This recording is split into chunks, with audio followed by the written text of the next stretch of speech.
Se escondeu todo mundo. Toxicológico, então... Bom, obrigado, presidente. Boa tarde, ministro. Senhor ministro, o senhor... Não sei se o senhor está lembrado, mas cerca de um mês depois da sua vinda ao cargo, o plenário, numa manobra à esquerda, fez uma convocação para que o senhor fosse a uma comissão geral, interrompendo por um dia inteiro o plenário, onde tinham medidas provisórias importantes para serem votadas, numa manobra dos partidos de oposição, numa época que a gente discutia a reforma da Previdência também, para inflarem aquele discurso, fazendo parecer com que os contingenciamentos fossem exclusividade desse ano e para colocar o setor da educação contrário à reforma da Previdência contra o governo também, paralisando o plenário em momento importante para algumas medidas provisórias que estavam tramitando, como, por exemplo, a do saneamento básico, que nós vamos votar daqui a pouco. O único partido que foi contra a sua convocação, além do PSL, foi o Partido Novo. E eu que fui à tribuna para defender que o senhor não fosse convocado, uma vez que o senhor já viria na Comissão de Educação para discutir os planos do MEC. Perdemos e fomos até a Comissão Geral, onde o senhor já tinha dado algumas declarações polêmicas naquela época, mesmo com pouco tempo à frente do MEC. E eu lembro muito bem do que eu falei, foi que eu pedi ao senhor para que deixasse o debate político para a Comissão de Educação, como o senhor está vendo aqui, isso é o que não falta, e focasse o seu trabalho de uma forma técnica dentro do Ministério da Educação para poder resolver os inúmeros problemas que todos nós estamos cansados de saber aqui da educação brasileira. Mas, infelizmente, ministro, o que nós vimos desde aquele momento, em maio até hoje, foi que o senhor não se esquivou das polêmicas. O senhor, pelo contrário, foi quem causou inúmeras polêmicas nas quais o Ministério da Educação e a educação brasileira hoje estão envolvidas. Essa convocação, ministro, não é só a respeito da questão do que o senhor falou das drogas, extensas plantações de maconha. Se o senhor ler os outros requerimentos, vão ver que existem requerimentos que tratam de todos esses aspectos que, desde que o senhor assumiu o MEC, o senhor vem se envolvendo. E é por isso que eu votei a favor da convocação. E não é uma convocação que veio somente manipulada por partidos de esquerda. O placar da convocação foi 24-8. E eu tenho certeza que a esquerda não é 3 vezes maior do que os outros grupos aqui nesse plenário. O que mostra esse placar aqui, extenso a favor da convocação, é que a sua postura à frente do MEC está desagradando, inclusive, vários partidos que, em inúmeros momentos, são a favor da esquerda, a favor de projetos do governo. Como é o meu caso. Várias vezes, eu e o deputado Jordi, que é quem representa o governo aqui nessa comissão, a gente pede para um ajudar o outro no projeto, porque, majoritariamente, nós temos aqui posições parecidas. E se o senhor for responder as perguntas do deputado Pedro Cusai, eu tenho quase certeza que eu responderia da mesma forma que o senhor. Sou contra a expansão do ensino financiado com o setor público aqui no Brasil.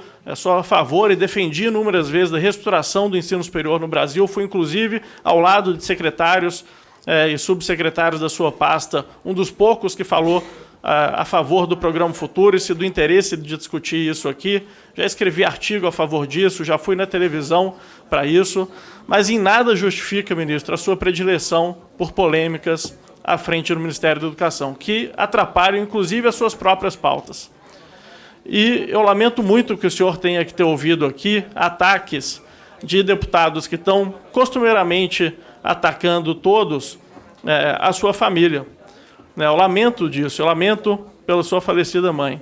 Mas também não podemos esquecer que o próprio ministro da Educação, que está aqui presente, já atacou as famílias e mães de outros também. Eu vou ler aqui uma declaração que o senhor deu no seu Twitter. Uma pena, mas prefiro cuidar do estábulo, ficaria mais perto da égua sarnenta e desdentada da sua mãe. O senhor falou isso para uma pessoa na internet que o interpelou. Eu não sei quem é essa pessoa, e eu não sei, inclusive, se a mãe dela está viva. Mas o que eu gostaria de cobrar do senhor é que não pode ter 2 pesos e 2 medidas. Pau que bate em Chico também bate em Francisco. Então, se o senhor quer respeito à memória da sua mãe e à sua família, eu acho que o senhor deveria, primeiramente, respeitar as famílias alheias. A mãe dessa pessoa que o interpelou na internet também já pode ter falecido e pode ser uma dor para ela a forma como o senhor a tratou.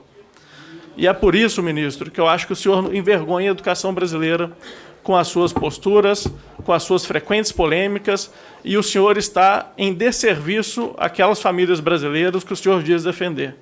Porque enquanto o assunto majoritário dessa comissão de educação for as suas falas no Twitter e não o resultado do PISA, a educação brasileira não vai andar.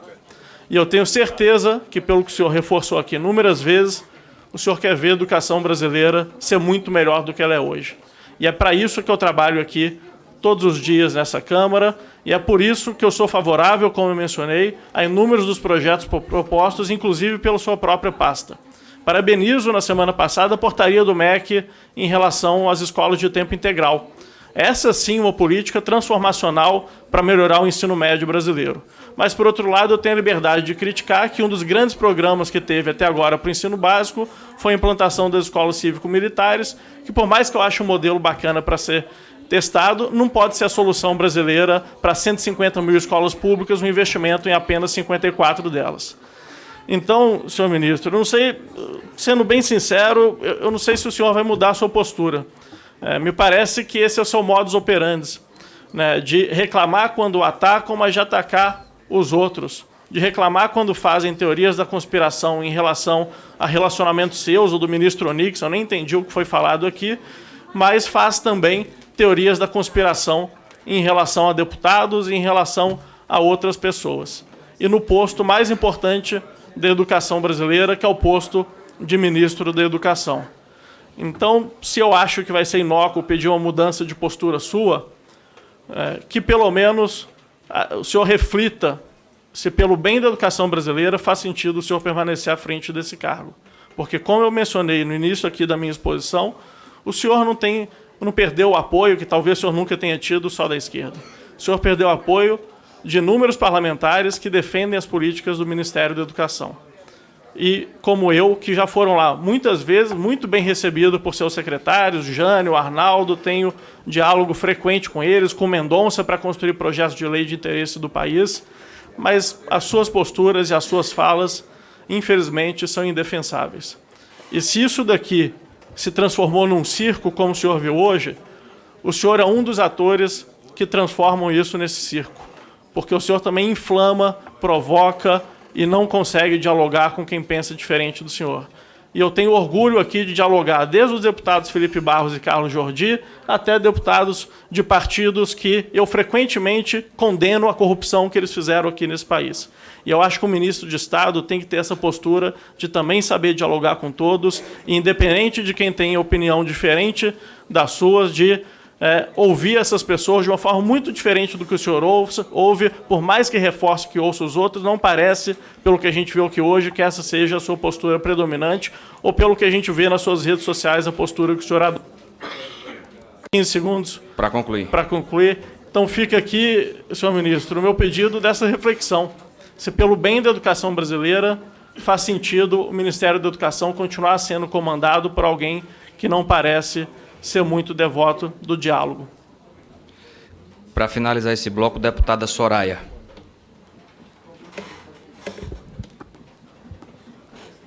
Boa tarde a todos. Boa tarde, ministro Abrão. Ministro,